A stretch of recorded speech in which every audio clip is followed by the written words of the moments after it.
wouldn't it be nice to have several thought leaders in your industry know and love your brand? Start a podcast. Invite your industry's thought leaders to be guests on your show, and start reaping the benefits of having a network full of industry influencers. Learn more at sweetfishmedia.com.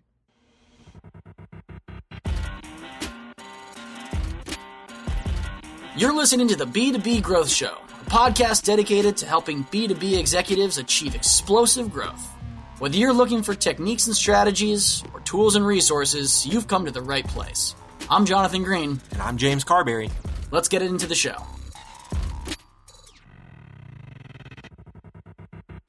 Welcome back to the B2B Growth Show. We are here today with Ryan Neal. He is the president at Blueprint Technologies. Ryan, how are you doing today? Great. How are you? I am wonderful. So, Ryan, I'm excited to chat with you today. You are the number one fastest growing consulting company in the U.S. this past year. You were on the Inc. 500. It's how you guys popped up on my radar. But then for the past 2 years in a row now, you've been the fastest growing company in Washington State. You guys are clearly doing something right. And I'm excited to talk about three specific things that you think that you really attribute your growth to. But before we dive into those three things, I'd love for you to explain to our listeners, what is Blueprint Technologies? What are you guys all about up there? Well, yeah, thanks for having me on, by the way. It's awesome. It's a privilege.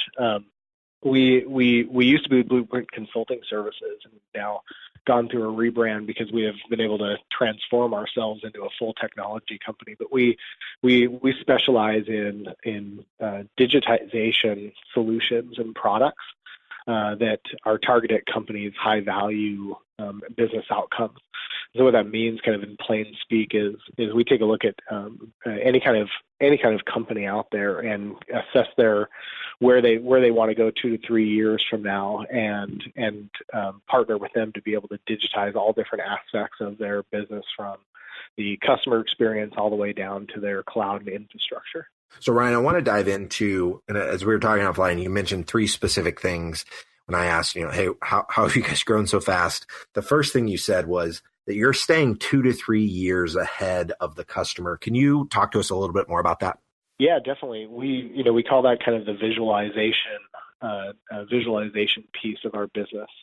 And, it manifests itself in different areas of the company. In our experimentation division, they talk about failing fast before, so our customers don't have to. And then in our client development, our sales organization, they talk about being out in front, being innovative for our customers, so we can bring the innovation to them. And what it really means to us is it's all about being customer obsessed, and being able to deliver and know our customers at such a deep level, not just as an organization or within their industry vertical, but also as individuals and kind of their history, how they got to where they're at right now, and being able to give them context around where technology is, where their technology is, and where it needs to go. And the only way that we feel like that's the way that we feel that it's most effective is projecting out 2 to 3 years, 3 to 5 years about where technology is moving, and knowing deeply the players that are driving that technology change, the Microsofts, the Amazons, the Googles of the world, and being able to work with that technology in a way that is relevant, that we can bring to our customers. Could you give us an example, Ryan, of maybe it's a recent conversation you have with a prospect or a customer? Kind of where do you see technology in 2 to 3 years? Well, we see, we're headquartered out of the Northwest, so we have, it's good and bad. It's on the good side, we're at the center of the innovation that's going on in cloud technology in the Seattle area. But what it does on the bad side is it gives us a little bit of a blind spot. It gives us blinders to where the rest of the world is perceiving technology, and so we constantly try to pull ourselves out of this little bubble that we're in. But knowing what we know about where technology is moving in this area, it's really clear that everything is moving towards automation and eliminating the need for human beings to do useless, meaningless tasks that so many people do on a day-to-day basis. And just a great example that we were in, we kicked off solution engagement last week with an oil and gas company, and they have an entire team of 30 data analysts that do manual transfer of data and print up these packets of legal paper and analyze data. That's their entire job. And, like being able to automate that and letting them focus on something that actually drives value in the organization versus a meaningless task-oriented job that doesn't give them any kind of life satisfaction is really what we're all about, where we see automation and technology moving. The second thing that you and I talked about offline was that you guys are constantly cannibalizing what you're doing. For the person listening that doesn't have context around that, I'm sure that sounds super weird. So explain what you mean when you're talking about constantly cannibalizing yourself. Yeah, so we take an approach of always, you can frame it more in less pejorative speak. You can think of it more of we always either have to justify our existence. We constantly have to justify our existence to our customers. And then the other side is we always challenge our existence if we're actually needed. And, it's important to us as entrepreneurs. We have a very entrepreneurial culture. And we're business first, kind of tech second, and really people centric. And so we always make sure that we're driving value into our customers, and we have a firm belief that if we're not driving any value into our customers, they shouldn't pay us, they shouldn't have us around. And so what that means is, the cannibalizing is we try to get rid of ourselves, our own existence, challenge whether or not we are relevant, and that's what's actually driven the majority of the change that's happened. Well, year over year, I think over the last 5 years, we've done 7 reorgs, and we just did a rebrand into a full technology company. There's not many consulting companies out there that end up making products and become a full technology company.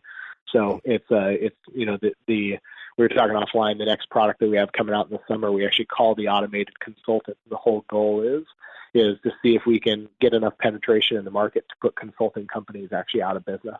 Wow. So literally, like the word cannibalizing yourself there becomes very real when you're building a product to literally decimate what your business used to be. It wasn't the most friendly thing for me to talk about at the consulting magazine panel when we were there, but I said, if you guys are still participating in the traditional consulting model that was relevant 20 years ago, you guys will be out of business in 5, because it's a product of a small window where technology was a little bit prevalent, but it was still pretty immature. And the cloud is eventually going to become a utility, and there's no need for so many of these companies that exist that cost companies tons of money to do tasks that should be automated. Wow. I love that mindset, though, of constantly challenging, why do we exist? Are we adding legitimate value, driving value into our customers? And if we're not, let's, and even if we are currently, but we don't see ourselves doing that 2 to 3 years out, what are we doing today to be able to drive that value? And clearly, with the rebrand, repositioning yourselves as, a technology company instead of a consulting company, I can see that there's action being driven from that line of thinking. Yeah, it's not just something that last part is super important. It's the what are you going to do about it, and without judgment. So many people, from an identity and ego standpoint, they hang on to their past successes, and that's what causes status quo in the world. And so that's kind of just a philosophical belief that we have that runs core to everything that we do. I just couldn't imagine if Amazon was still just selling books. And that type of thinking, I think, is so vital if you want to survive in a landscape that seems like it's changing, every single minute. We send that meme around probably once a quarter, that has the Jeff Bezos of 1997 of I sell books, and then the new version of him. He's before he's this guy in a sweater with a veil pattern baldness, and now he's like, I sell whatever I want, and he's in the aviator shades and going to his mind and courtside at a basketball game. Yeah, exactly. All right, so this last piece we're going to talk about, Ryan, is really the third key to you guys experiencing the growth that you've experienced is that you operationalize rapidly. Talk to us about this. Yes, above all else, we think that we have a kind of firm business belief that that operations is key, and it's what we think separates us from most other companies. That we think, salespeople are a dime a dozen. They're valuable in people, but they are definitely you can always find good salespeople. You can always find good people with really good ideas. You can always find good product people. It's really tough to find people who are really good operators, and not just operators in a static state. Managing operations in a world that grows at 5% year over year is a relatively static environment. You're kind of managing the existing chess pieces, but to be able to manage a company that grows 2,500% over 5 years, you have to be able to standardize and operationalize really rapidly to make sure there's no churn. I think the stat from Warren Buffett says that 70% of companies that go out of business, they go out of business while they're growing.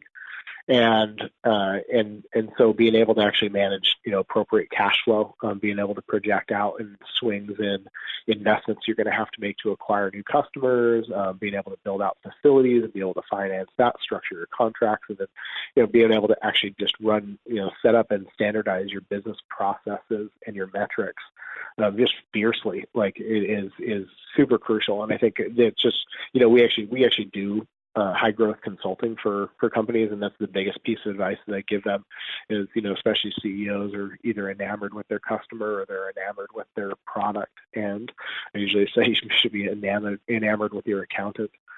Okay, so I want to dive a little bit deeper into this idea of operationalizing rapidly. If you were to pinpoint if someone were to really want to take this advice to heart, what is the biggest obstacle that's inevitably going to be standing in their way, and how did you guys get around that as you were really trying to embrace this third key? The biggest obstacle, it comes in many different forms, but what we try to do really well is we try to project out all of the we try to assume the good and assume that our customers are going to love what we do as we start to change and feel like, when we constantly test, we iterate and constantly test whether or not we're on the right track. But then we project out all of our CapEx and OpEx, and I know this is part of the least exciting, the most boring part of of one of your podcasts, but it is really about being really good at forecasting, and then also not being too granular in your plan. We do a lot of stuff on whiteboards, and the whiteboards are great because you can constantly erase it as things change. And I see, we were advising a company out in New York that asked the CEO that he, what his growth expectations were for the following year, since they had just got done their strategic planning, and he said 6%. And I said, well, do you think that's on target, or do you think, what would you think if you could do 100% growth this next year? And he said, oh, no, there's no way. That's just too fast. We wouldn't be able to handle it. And I tried to impress upon him to say, that's just kind of a limitation of your thinking and a lack of planning and forecasting that is usually it usually hampers people by their own limitations. And so, what we do is we just have a hardcore set of strategic planning. We're just militant about our strategic planning, constantly assessing what has changed in the business, what has changed in our customers. And then we involve people at a pretty deep level in the organization. And what we do is, as part of the strategic planning process, is we have this constant set of initiatives, which are basically our operationalizing initiatives, which include everything from just the kind of the nuts and bolts of learning management, knowledge management, quality assurance, all those kind of things. And we involve all of our company in building and implementing those. Ryan, this has been incredibly helpful for me. I know our listeners are going to get a ton of value out of this as well. If somebody is listening to this, they want to stay connected with you, they want to learn more about Blueprint, what's the best way for them to go about doing that? They can go to our website, which is bpcs.com. It's Blueprint Products Consulting and Services.com, but just a 4-letter acronym. Or they can definitely link up with me on LinkedIn, Ryan Neal. You can find me under Blueprint Technologies, and or reach out direct. I'm pretty sure my email's on the website. It's just ryan@bpcs.com. Love it. Ryan, thank you again so much for your time today. I really appreciate it, and looking forward to getting this one live. You got it. Thanks for having me on. There are lots of ways to build a community, and we've chosen to build the B2B growth community through this podcast. But because of the way podcasts work, it's really hard to engage with our listeners. And without engagement, it's tough to build a great community. So here's what we've decided to do. We're organizing small dinners across the country with our listeners and guests. No sales pitches, no agenda, just great conversations with like-minded people. We'll talk business, we'll talk family, we'll talk goals and dreams. We'll build friendships. So if you'd like to be a part of a B2B growth dinner in a city near you, go to b2bgrowthdinners.com. That's b2bgrowthdinners.com. Thank you so much for listening. Until next time.